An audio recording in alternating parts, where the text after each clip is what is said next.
Muito bem, o presidente dos Estados Unidos, Donald Trump, disse hoje através do Twitter que Brasil e Argentina desvalorizaram massivamente suas moedas e que isso causará o retorno das tarifas de importação sobre o aço e o alumínio dos dois países. A iniciativa, segundo o presidente americano, tem efeito imediato. Em agosto do ano passado, o governo americano anunciou uma flexibilização nas cotas de importação de aço e alumínio que excedam as cotas livres do pagamento das sobretaxas impostas pelo governo dos Estados Unidos em março do mesmo ano. Mais cedo, o presidente Jair Bolsonaro disse que, se necessário, conversará com Trump a respeito da decisão de retomar tarifas sobre importações de aço e alumínio do Brasil. Aspas, vou falar com o Paulo Guedes, se for o caso, falo com o Trump, tenho um canal aberto com ele. Fecha aspas, foi o que disse o Jair Bolsonaro. Mais tarde, o governo brasileiro divulgou nota em que diz que está em contato com interlocutores em Washington após ter tomado conhecimento da declaração do presidente dos Estados Unidos. Aspas, o governo trabalhará para defender o interesse comercial brasileiro e assegurar a fluidez do comércio com os Estados Unidos, com vistas a ampliar o intercâmbio comercial e aprofundar o relacionamento bilateral em benefício de ambos os países. Fecho aspas aí para essa nota assinada pelos Ministérios das Relações Exteriores, Economia e Agricultura. Sem citar abertamente a decisão de Donald Trump de sobretaxar produtos brasileiros, Fernando Haddad, o poste de Lula, aproveitou para atacar a política externa do governo de Jair Bolsonaro.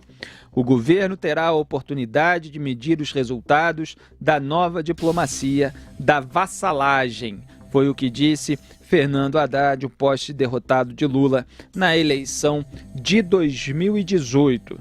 Augusto Nunes, como é que você viu aí essa decisão do Donald Trump a respeito das tarifas? Olha, a gente vive dizendo aqui neste programa que em matéria de diplomacia todos os países fazem com que prevaleçam os próprios interesses. O Donald Trump mantém boas relações com o presidente Bolsonaro, mas nesses momentos, quando ele é pressionado por industriais americanos, ele toma as medidas, ele adota as medidas que convêm aos Estados Unidos. Não podemos nos surpreender com isso. É até um episódio pedagógico, né, didático para o presidente Bolsonaro, porque ele vai ver, vai aprendendo, né, que a amizade, a sintonia com o país não significa necessariamente que quando surgirem questões econômicas, pendências econômicas, todos os governantes optam pelo próprio país. Curiosamente, quem abria a mão dos interesses brasileiros era o governo do PT. Para entrar logo aqui nessa conversa do Fernando Haddad, vamos excluir dessa discussão o PT, porque o partido não tem o direito de dar palpite sobre política externa depois de ter, durante 13 anos, ter obedecido a política externa da canalice. O Brasil era vassalo da Venezuela, tanto que se meteu na crise de Honduras, por ordem do Hugo Chávez. O Brasil era vassalo de Cuba, tanto que deportou para Cuba os pugilistas, os dois pugilistas que tentavam fugir para a Alemanha, né? O Erisland Lara e o Guillermo Rigondó foram deportados. O Brasil, por interesses do partido, deixava de extraditar para a Itália, deixou de extraditar para a Itália o Cesare Battisti. O Brasil torrou o dinheiro do BNDES em negociatas que enriqueceram os chefões do PT, começando pelo presidente Lula. Na África, o Brasil enterrou o dinheiro que é nosso para agradar ditadores amigos. Então, esses estão fora da discussão. O que deve fazer o presidente Jair Bolsonaro? Claro, tentar conversar, né, ou em linha direta ou pelos seus representantes com o governo americano ele pode conversar com o Trump. Agora, ele também deve pensar em usar os trunfos que o Brasil tem para mostrar nas negociações com os norte-americanos que o Brasil também vai fazer prevalecer os interesses nacionais.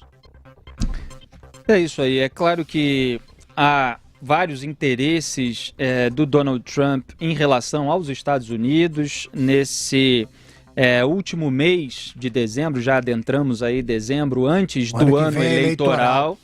Exatamente. No entanto, há também aí algumas vaciladas da diplomacia brasileira. E a própria declaração do Paulo Guedes, é claro que ela não foi uma declaração tirânica, ela não foi uma declaração tão grave quanto todas aquelas que o PT dava durante o seu governo. Quem se ajoelhou para a Venezuela, para Cuba, para ditaduras africanas? Não tem moral nenhuma para falar da relação do governo de Jair Bolsonaro, do Brasil, nesse momento, com os Estados Unidos.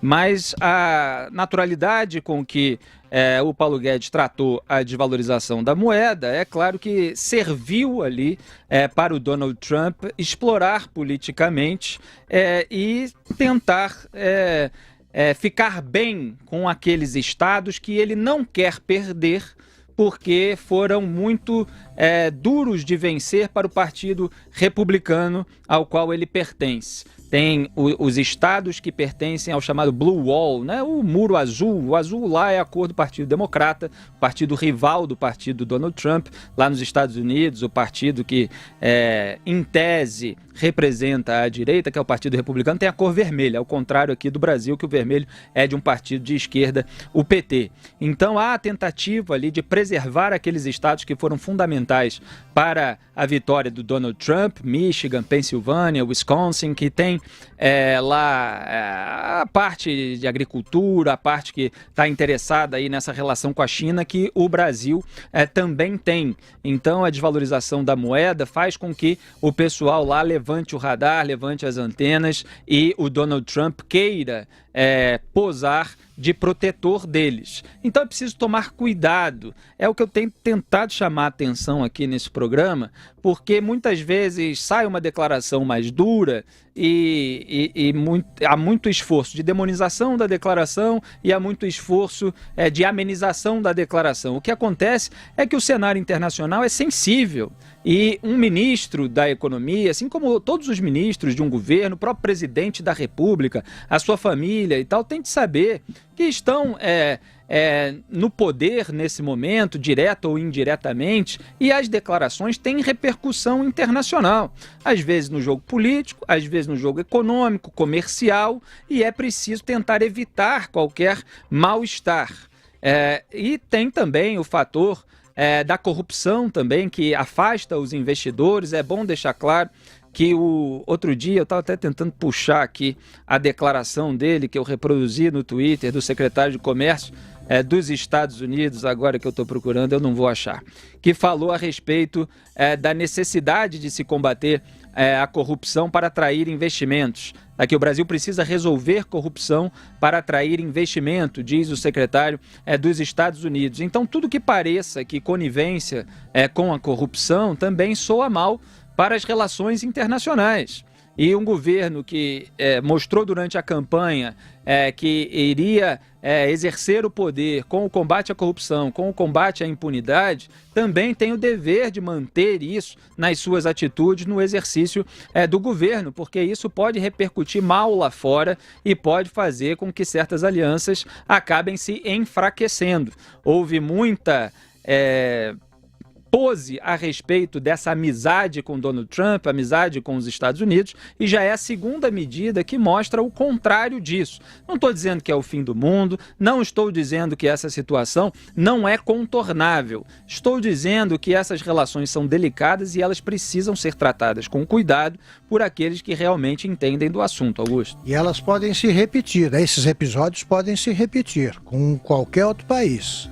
Com os Estados Unidos, com a China, até com países aqui do Mercosul, quando entram em cena interesses econômicos que são potencializados por interesses eleitorais, no caso do Trump. O Felipe falou dos estados que seriam prejudicados. Isso aí, olha, torna inevitável que as expectativas exageradas do Brasil não sejam correspondidas. Agora, é importante lembrar isso aqui, né? O Paulo Guedes precisa tomar muito cuidado com declarações, porque quando você diz que o Brasil precisa se habituar a um novo patamar do dólar, foi mais ou menos isso que ele disse, com o dólar a 4. Isso aí pode parecer que é uma decisão do governo brasileiro de desvalorizar a moeda, e não foi assim. Não foi assim. Exato. Agora o governo brasileiro vai querer mostrar que não é exatamente isso. Pois no é, entanto, você já tem ali um estrago no mínimo parcial. Você precisa contornar. Você tem que buscar o equilíbrio. Exato. Buscar equilíbrio e tranquilizar os importadores brasileiros. Os exportadores também são ameaçados. Quando a moeda fica muito fraca, num primeiro momento eles acham uma ótima, né? Que vão exportar mais ainda, mas não é bem assim. Não é bem assim. Então tem que tomar cuidado com essas declarações. E há outros fatores que interferem nisso aí. Essa história da corrupção, por exemplo, porque sempre a culpa é do governo, não é bem assim. Quando o Supremo Tribunal Federal... Claro, todas essas decisões influenciam. Claro, ele revoga a possibilidade do começo do cumprimento da pena em segunda instância, ele cria uma insegurança jurídica que repercute fora também. Claro. Os americanos, eles foram prejudicados pelo Petrolão, tanto que baixaram uma multa aí da boa. A Petrobras teve de soltar uma fortuna ali para indenizar os americanos. Eles sabem que houve o Petrolão, que o PT nega ter existido. Então precisa tomar cuidado com esses reflexos sobre a política externa.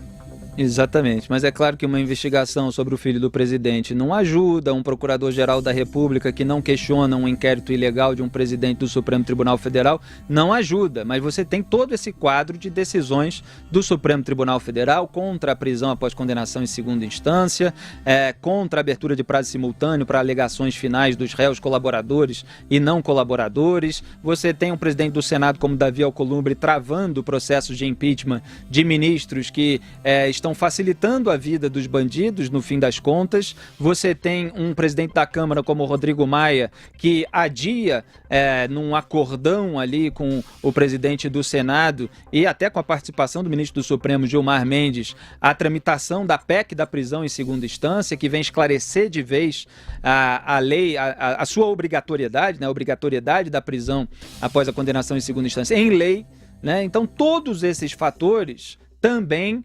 desgastam a relação do Brasil com investidores e, eventualmente, com governos como dos Estados Unidos. E é preciso também avaliar, e isso também cabe à equipe econômica, em debate com o Ministério das Relações Exteriores e até com outros políticos no entorno do presidente, essa proximidade com a China, o quanto ela reverbera na relação com os Estados Unidos. Porque também o Brasil se aproximar demais da China pode fazer com que os Estados Unidos retaliem, e é preciso saber equilibrar para tentar tirar para o Brasil as maiores vantagens possíveis nesse tabuleiro que são as relações internacionais, né, Augusto Nunes? É isso aí. Você pode estar aberto para negociar com vários países, é claro, mesmo tendo algumas ressalvas sobre decisões políticas, decisões de Estado. No entanto, é preciso pesar aquilo que é melhor para o país na soma de todas essas relações. Então eu acho que essa declaração do Trump teve, é claro, uma exploração política pela parte dele,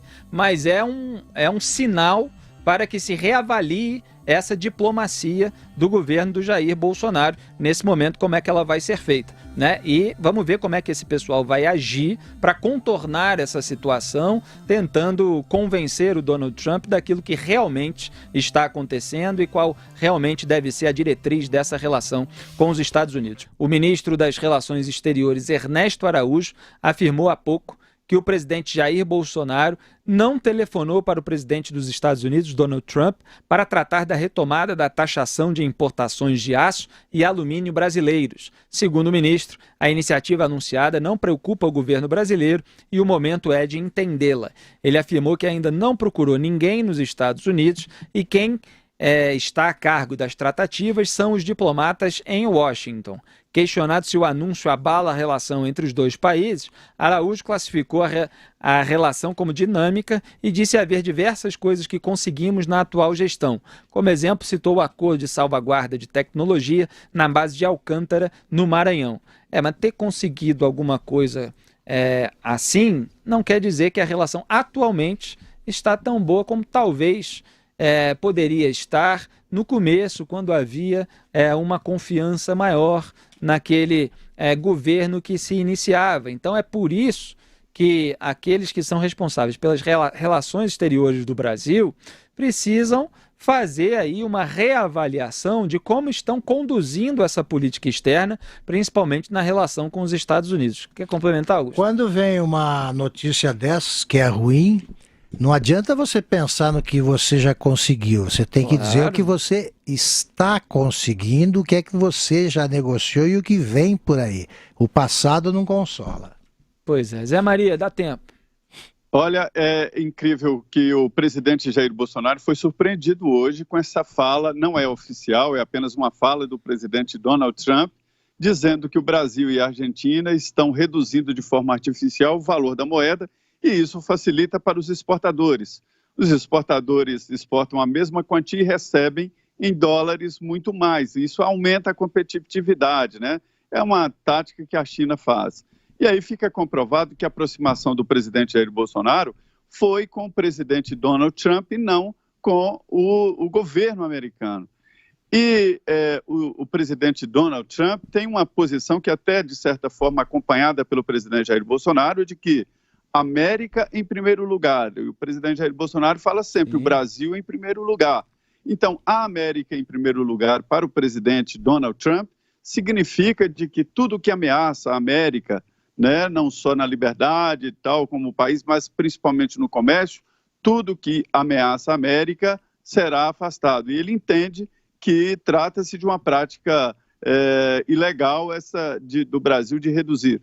Mas só que o Brasil não está reduzindo o valor do real, né? Isso aqui é flutuante o câmbio. Então, é isso que as autoridades brasileiras têm que mostrar aos Estados Unidos antes da tomada da decisão, porque por enquanto não é oficial. Pois é, e tem que ver também se não ligou também com medo de não ser atendido, né? Já que mantém relações lá com o Steve Bannon também, que é uma pessoa que tem relações conflituosas com o Partido Republicano do Donald Trump, para dizer o mínimo aqui.